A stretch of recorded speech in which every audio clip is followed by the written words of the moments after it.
Hiya, I'm Barry. I make videos on cute and casual games, including Let's Plays and tips and tricks, and today we're here with Let's Build a Zoo, which is a management tycoon game that's all about building a zoo.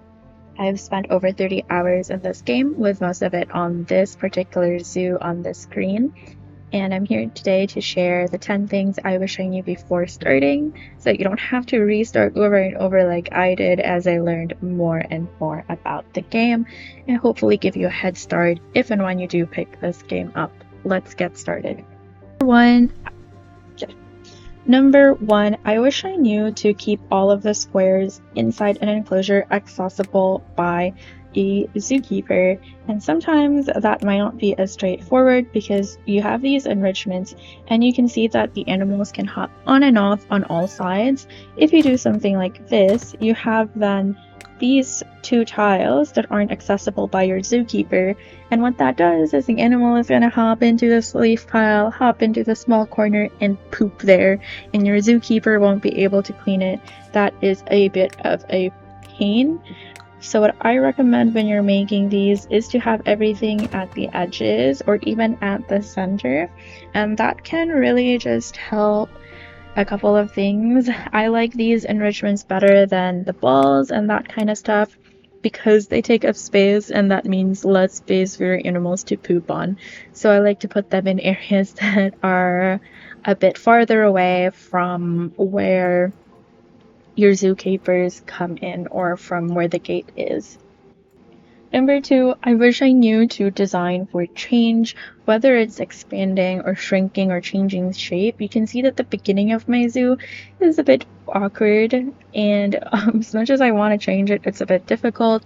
I probably will change it when I feel like putting some effort into it, but changing the enclosures can be a bit difficult because of the way it works, and that you have to keep all of these enrichments inside. So for example, if you want to change it and make it smaller, you can't do something like this because it doesn't include these two enrichments. Another important thing to keep in mind when you edit an enclosure is that when you click change shape, the point where it starts from is the point where you started drawing from. So if you started drawing from the bottom left, that's where this anchor point is going to show up on. And that's kind of really helpful to know, because then you can have all of the anchor points on a predetermined road or pathway that you already had in mind, and then you would never have to move those anchor points anymore. The other thing when it comes to designing for change is adding a lot of this decor, and decor is important. If you don't have high decoration scores like you see here, like these ones are pretty low, your visitors are going to go there and they're going to complain and they're going to leave because they're going to say that your zoo is ugly. So while it's really fun to decorate things, it can be a bit difficult to move these like one by one, because to my knowledge, there's no way to kind of multiple select, like whether I do like a right click, alt click, control click, it doesn't really work. So if ever I want to change this up, all of the decor that I have here, I have to move one by one, and it's even more tedious for moving enrichments, because when you want to move these enrichments, you can't just click on them. It works for the shelters and the water as well. But for enrichments, you have to press view objects, click on them, and then that's when you can begin moving them. And that's kind of a chore. So as you're designing your zoo, keep in mind how you want it to grow and have an initial plan on how you're going to lay it all out. Number three, I wish I knew that animals can cohabit. I think I did know pretty early on that animals can cohabit, but I thought it was better to just do it this way. And there are, I think, some advantages of having one animal species per enclosure when it comes to tracking or remembering where everything is. I think that's kind of better. I think maybe having them combined makes it easier to manage, because then instead of moving and editing all of these enclosures, you can just edit one big enclosure and expand it. So keep that in mind, and just keep in mind that some animals don't want to cohabit together. So for example, one idea I had was having all of these farm themed animals like the horses, the pigs, the chickens, the cows, the ducks, and the geese all together. But that doesn't really work because when you move the ducks, for example, they can't live with the pigs. They can live with the chickens and the cows, but they can't live with the pigs and the geese. And just remember to look at this here on the threat row. So I don't really know what'll happen if you put an animal that kind of has a threat level together. I'm assuming they might eat each other or kill each other. So that's not good. But it's totally up to you and how you want it designed. I think there's advantages and disadvantages for each. And it's just important to know that and consider that as you're playing the game. Number 4, I wish I knew to keep my pathways simple. As you can see here in my zoo, it doesn't look the most pleasing, but I have single tile pathways that end and there's no loops. And the reason that I have that is because in my old save I had a 3-tile wide pathway and the janitor just really did a very, very poor job of cleaning it up. And so I stuck to a 1 tile. I had some more success with a loop, but it's up to you to experiment. I find this to be the most successful, although not the most visually appealing. Just know that your janitors and zookeepers are not the smartest when they walk around. And it's also important to utilize subways, both for your visitors so they can get around the zoo faster, and you can have enclosed areas as well, and it's easier to kind of manage each section, but also for your zookeepers because then they can get to these animals faster and they don't have to walk together with the visitors, and that also makes it easier to manage and track your zookeepers wherever they are. Number 5, I wish I knew that incinerators are kind of meh. They're really bad. They work really, really slowly. Even if you tell them to go, take the animal carcass and incinerate it, it takes forever and your visitors don't like it. So I like to prevent animals from dying. If you're working on a good playthrough, you can donate them, but donating them does come with a cost, and the cost is per animal you donate. There is no bulk cost, so if you donate more, you will end up having to pay more, and that can be a bit costly earlier in the game. Okay.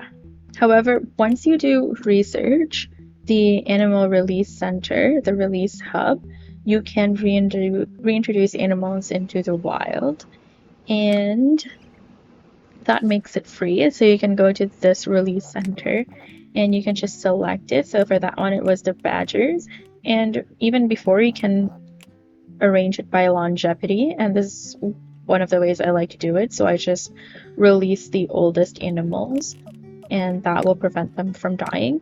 If you are playing an evil pathway, I don't recommend euthanizing, because then it still works for your incinerator, unless euthanizing helps with some of the other, evil pathways, like I don't know how to pronounce this, abattoir, turn live animals into dead animals. Unless that helps with that, then I wouldn't recommend euthanizing, because if you do euthanize them, there'll just be corpses all over your enclosures, and that's not a pretty look for a zoo.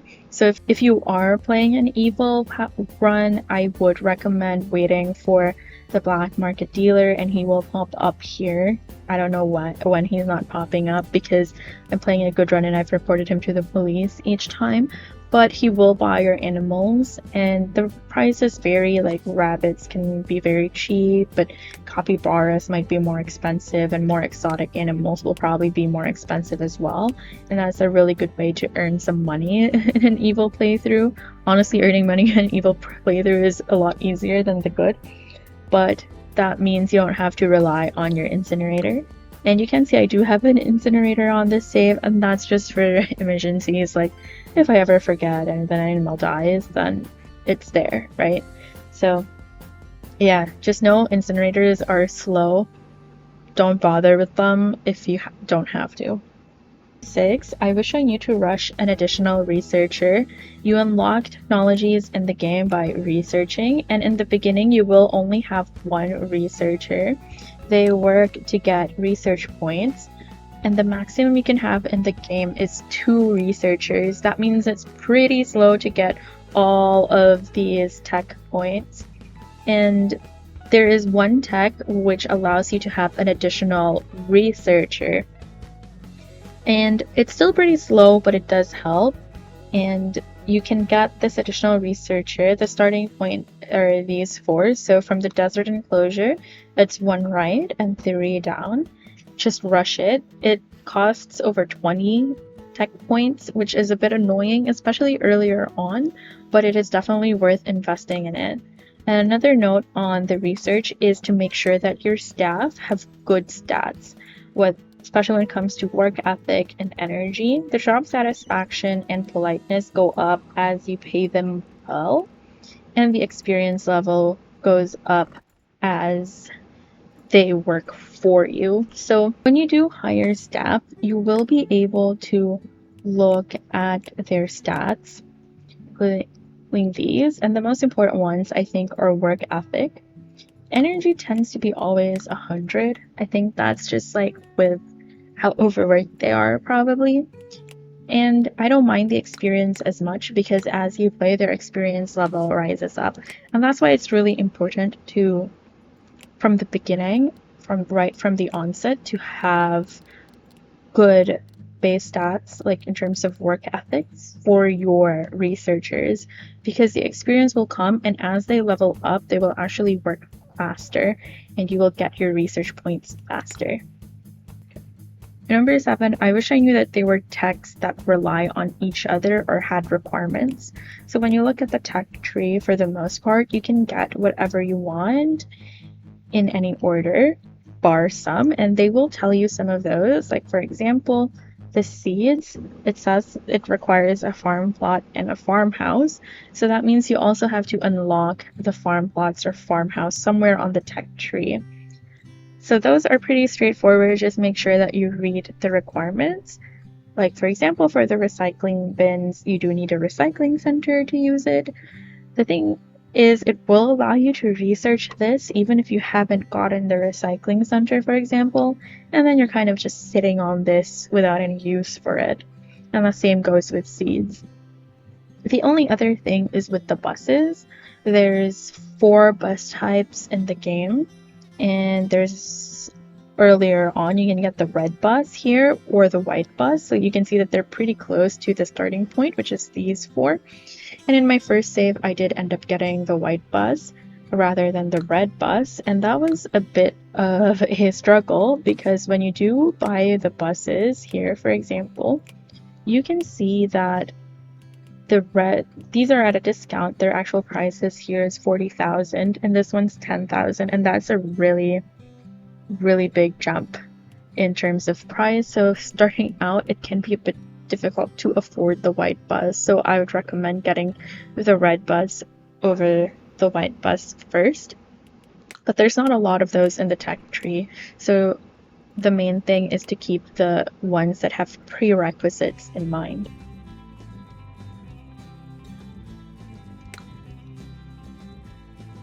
Number 8, I wish I knew about traffic. So you can see that the buses bring in your zoo visitors and drop them off here at the gate. But apart from that, garbage trucks will also come here to collect your garbage here. And if you have a warehouse, every Friday there will be a truck that comes to pick up your produce for sale. And that might not seem like a big deal, but it can actually cause traffic.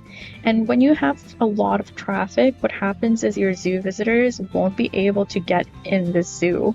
They'll be on the buses, but because the lineup of the buses and the trucks are so long, no one can get in your zoo, and that's annoying. So what I would recommend is to not invest too many on the yellow buses because they only take 8 people. It might seem counterintuitive because if you have 2 of the yellow buses, that's cheaper and holds more people than the red buses, and that sounds like, oh, the yellow buses are a better deal, but the traffic is not a better deal. And so it actually is better to just have a few buses. And as you can see, I only have the largest size bus. I think it's called a mega bus or something. And so there is a quest line for the buses in your kind of tasks, and someone will be asking you to research buses and buy a certain number of yellow buses. After you're done with that, all you'll have to do is destroy them or scrap them. And the wording here was a bit confusing. So in the beginning, I thought if I scrapped it, I would have to pay 1,000, but you get 1,000 back. So I actually scrapped all of my minibuses because I wasn't using them. And once you finish the quest line that you get for all of the transport, you will unlock this quantum drive. And what the quantum drive does is give you an additional 5 seats to your buses of any type. So every time you buy it, the price will increase, but you get more seats on your buses. And that helps keep the number of buses low. But other than that, also having kind of solutions to your garbage, like a recycling center or whatever the evil counterpart is, can help keep the traffic down. Number 9, I wish I knew how to unlock sandbox mode. It's pretty fun to make a zoo and face the challenges of all of these things that I've been talking about and more. But if you are the type who just wants to chill a bit more and you want to play a creative kind of sandbox type of map, you can unlock a sandbox mode by going to the world map and clicking here. It's kind of it's so small that you might not even notice it, but you press transport and you have to buy another zoo using your investment funds. So the investment funds are things like random things that pop up in the game that say, oh, we want to bring animals to Mars, will you invest in it? I think that's what the investment funds are, and you can have it here. And this one says, you can see the rules. It says limited tasks and freedom to build all types of buildings without morality limits. The only thing about the sandbox mode to keep in mind is that it actually relies on all of the research that you have. Not in this save, but all saves combined. So say I go to my sandbox mode and I haven't unlocked eucalyptus benches, for example, then I won't be able to access that in sandbox mode. So you will have to play through kind of the entirety of this tech tree to fully enjoy sandbox mode, but you don't need to make money in sandbox mode, or you can even have your animals be immortal in sandbox mode. So it can be fun if you just really want to get into the creative designing aspect of the game, or even to just test layouts for your main zoo. It can also be a great tool. And lastly, number 10, I wish I knew that you could switch moralities at any time. You don't have to be stuck to good and keep going good, or start evil and keep going evil. You can change at any time, and you can see kind of which actions will give you what points using this. If you click this thing here, for example, if you donate your animals, you get good points. If you euthanize them or sell them, you get evil points. If you have the baby animals nurse with their mother, you get good points, and if you don't, you get bad points. And that applies to how you pay your employees, what's the salary you give them, do you bribe people, where you get your water from, your energy from, what do you do with the garbage or trash that you generate. So all of that goes into your morality score. And that's important because there are research texts that are tied to your morality. So for example, since I'm playing a good save for my energy, I'm using wind turbines. If you're playing an evil save, you will be tapping energy illegally. If in terms of your water, you can use water towers for a good save. And if you're evil, you can use a sewage recirculator. And it really depends on how you want to play the game. I will say there are pros and cons to both, just because I like playing good, but the evil ones have really fun, like the evil actions have really fun dialogues as well. And there is a reason to unlock everything on the tech tree, because if you're a completionist, because one of them requires that you unlock everything in order to unlock exhibit control. I'm not entirely sure what this does, but maybe one day I will, if I ever finish this tech tree. But there you have it. Those are the 10 things I wish I knew before starting Let's Build a Zoo. If you find this video helpful, I'd really appreciate it if you like this video, and if you want to see more from me, please press the subscribe button below. Bye!